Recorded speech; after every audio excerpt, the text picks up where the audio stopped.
India has been an investment destination for a while, and it was all waiting in the wings, and it just required channelization, which our new government is doing very effectively, very quietly, but very effectively.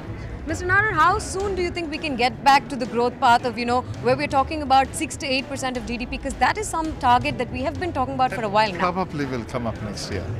My own expectation is that it will come up next year. I meet business leaders across the world, and they've been waiting. They've been waiting for some, solid path to get back to India. The world is ready, and we had to be, and we are.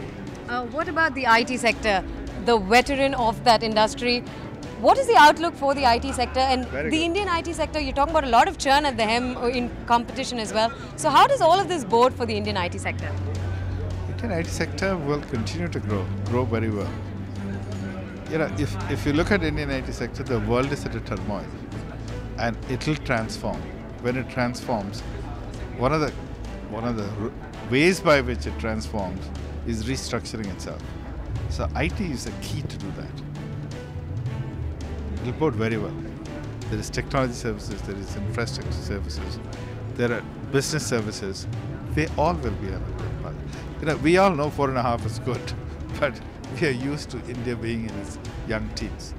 Similarly, the IT sector at one time was 30-35%. 30-35% on a base of $100 billion is very tough. Every year growing by another 35 billion, on top of it another 40 billion. It's very tough. It's not going to happen. But mid-teens, it will. And one final question before I let you go. We did see External Affairs Minister Sushma Swaraj even take this up with the US Secretary of State. Passing the immigration bill in the current form, she says, will not bode well for the Indian IT sector. The fact that they've raised this dialogue as such a huge platform, is that good news for the IT sector? And how do you think the US is really going to react to this? What is the way out? I think when we're building global companies, we should be global. The corporations are global. Then in that case, we have to learn to live in each of these countries as a responsible corporate citizen. So those countries also, we can go up and set up institutions.